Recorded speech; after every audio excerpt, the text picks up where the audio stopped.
Hello friends, super magic રસોઈમાં મિત્રો આપણું સ્વાગત કરું છું।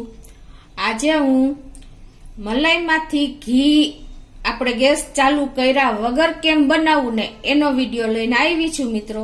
તો તમને ચોક્કસ મારો વિડીયો ગમશે, ગમે તો લાઈક કરજો, શેર કરજો અને સબસ્ક્રાઇબ કરવાનું તો ભૂલતા જ નહીં। તો મિત્રો આ મારે ઘરની મલાઈ 1 કિલો છે। હવે આને આપણે પેલા હાથેથી કે બ્લેન્ડરથી કે આપણે મિક્સરમાં કોઈ પણ રીતે આપણે માખણ તૈયાર કરી લેશું। તો આ રીતે આપણે બ્લેન્ડર લઈને અને થોડુંક આમ તો આપણે અડધો ગ્લાસથી ને ઓછું એટલું પાણી મલાઈમાં નાખશું। અને મિત્રો આપણે આમ ફેરવીને તો પણ જો મલાઈ તો થઈ જ જાય છે। જો તમને ખ્યાલ આવી જતો હશે। જો બ્લેન્ડર ચાલુ કરવાની જરૂર પણ નથી લાગતી। જો પણ આપણે એક બ્લેન્ડર જરાક મારી દઈએ।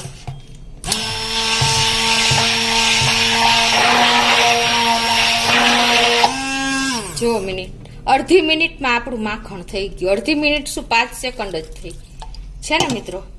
તો હવે હું લઈ લઉં છું। તો જો આ રીતે આપણું માખણ પણ કિલો મલાઈમાંથી તૈયાર થઈ ગયું છે। હવે આને આપણે છાશ કાઢીને 2-3 પાણીએ ધોઈ નાખશું। આપણે આ માખણ 3 થી 4 પાણી એકદમ નીટ એન્ડ ક્લીન કરી લીધું છે અને બધું પાણી આપણે આ રીતે જો નિતારી લેવાનું છે, જરાય પાણી નથી રાખવાનું।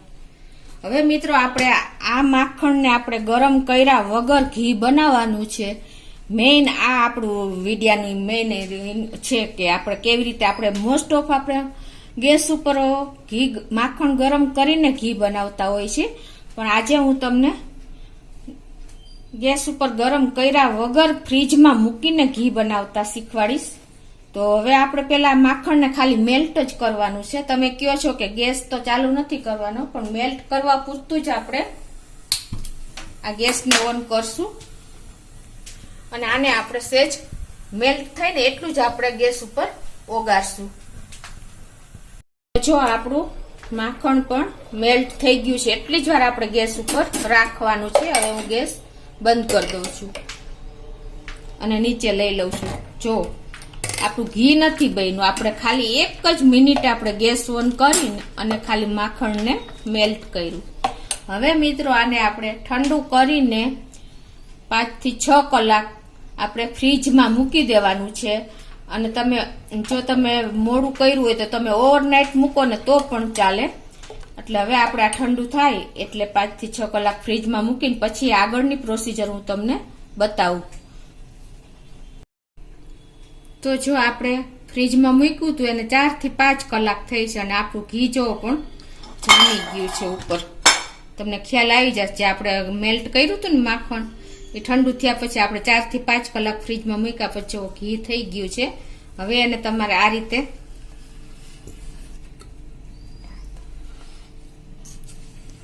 બહાર લઈ લેવાનું અને કા તમારે છે ને આમાં ચમચો પણ તમારે પેલા રાખી દેવાનો, એટલે ઈઝીલી તમે બહાર કાઢી શકો।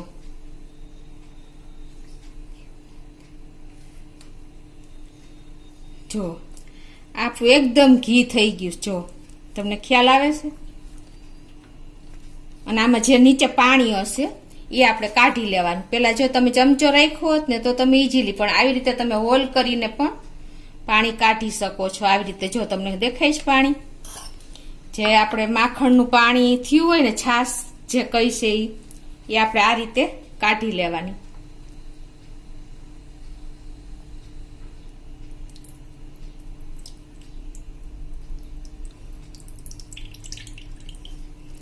તો જેટલી નીચે છાશ પાણી હશે ને એ નીકળી જશે।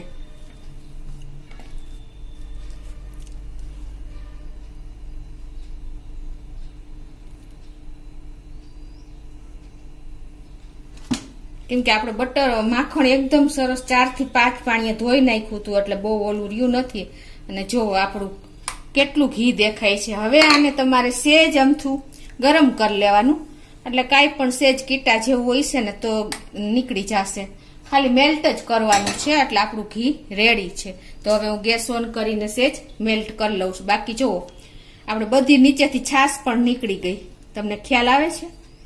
છાશ કે પાણી જે એનું છૂટ્યું હોય ને એ બધું નીકળી ગયું। છાશ તો આપણે કાઢી જ લીધી હતી, પણ નીચે પાણી થોડુંક રહ્યું હોય ને એ જો આપણું ઘી પણ રેડી થઈ ગયું છે ને ઈજી એકદમ ગેસ ચાલુ કર્યા વગર આપણે ઘી તૈયાર કર્યું મિત્રો. હવે તમારે આને સેજ મેલ્ટ કરીને બગડે નહીં એટલા માટે તમારે ગેસ ઉપર ચાલુ કરીને સેજ ઓગાળી લેવાનું. તો આ રીતે આપણે ગેસ ઉપર મૂકી દેશું. આપણું ઘી તો ઓલરેડી જો બની જ ગયું છે.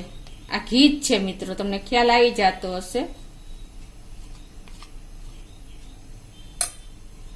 અને આ એમાંથી આપણે જે પાણી કાઢ્યું ને એ છે. આપણે બટર માખણ 4 થી 5 વખત ધોઈ નાખ્યું હતું એટલે એકદમ ચોખ્ખું માખણ થઈ ગયું હતું. અને પાણી જે નીચે થોડુંક રહ્યું હતું જો તમને ઘી જ દેખાશે. જોયું તમે? આ હું તમને મેલ્ટ કરીને બતાવું છું ઘી. બાકી આપણું ઘી તો રેડી જ થઈ ગયું છે ને મિત્રો.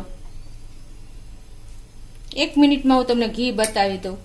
સેજ અમથું મેલ્ટ થાય ને એટલે.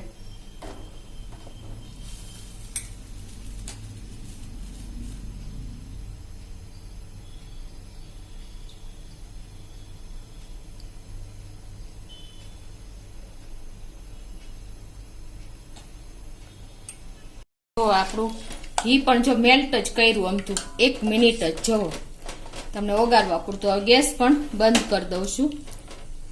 જો તમને ખ્યાલ પણ આવી જતો હશે.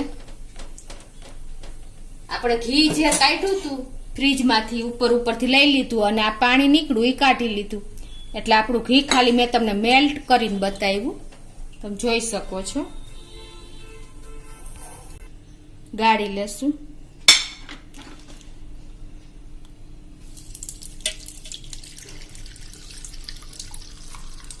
જો મિત્રો આ 1 કિલો મલાઈ છે મારી હતી, એમાંથી આપણે વધારે પડતું ઘી ગરમ કર્યું. તમે જોઈ શકો છો. જો કાંઈ નીકળું છે આટલી જરાક નીકળું અમથું. જો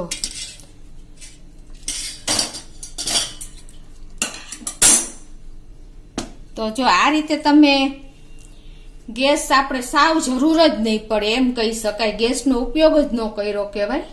એ રીતે આપણે તમે માખણ આપણે પેલા બ્લેન્ડરથી કે હાથેથી તૈયાર કરી લેવાનું મલાઈમાંથી.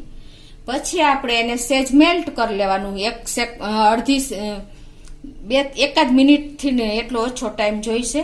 એટલી વારમાં આપણું માખણ ગેસ ઉપર ગરમ થઈ જાય એટલે તરત જ આપણે ગેસ બંધ કરી દીધો હતો. અને પછી એ આપણે ઓગાળેલું માખણ આપણે ફ્રીજમાં મૂકી દીધું.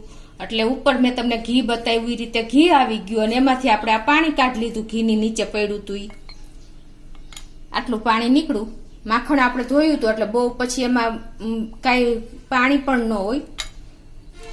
અને એમાંથી આપણે જો આ ઘી તૈયાર થઈ ગયું. હજી તમારે આને એકદમ પાતળી ગળણીથી ગાળો ને તો કોઈ પણ કચરો ન રહે. તમે જોઈ શકો છો. તો મિત્રો આપણે આ ગેસનો ઉપયોગ જ નથી કર્યો એમ કહી તો પણ ચાલે. તમે આ મેથડ અપનાવશો તમારે થોડોક ટાઈમ ફ્રીજમાં મૂકવા પૂરતો જોશે. બાકી તમારે ગેસનો બચત થશે અને તમારે ઇઝીલી ટાઈમ પણ નહીં જોઈએ તમારે એના માટે ઘી ગરમ કરવા માટે. અને ઇઝીલી તમારું ઘી તૈયાર થઈ જાય છે મિત્રો. આ મેથડ આપણે વર્ષો થયા દાદી નાની વાપરતા એ રીતે મેં તમને બતાવી છે. અને આપણે ફ્રીજ ત્યારે નહોતા પણ એ લોકો એવી રીતે બહાર જ ઠંડીમાં રાખી દેતા પાણીમાં. એટલે ઓટોમેટિક ઉપર ઘી જામી જતું અને નીચે એનું પાણી અલગ થઈ જતું મિત્રો. તો તમે જોઈ શકો છો. હજી આપણે આને એકદમ તાજું કરવું હોય ને તો હજી એક વખત ગાળી લેવાનું. તમને ગાળીને પણ બતાવું પાછું.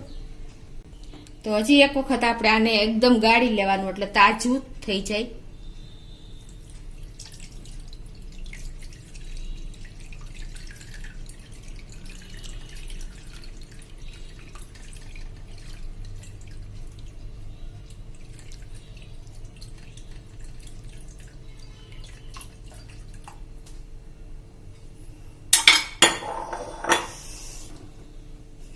જો મિત્રો છે ને આપણું એકદમ આ ગાયની મલાઈ હતી, ગાયના દૂધની. એટલે આવું એકદમ મેં થોડુંક વધારે ઘી ગરમ કર્યું થઈ ગયું છે. એટલે આ કલર આવી ગયો છે.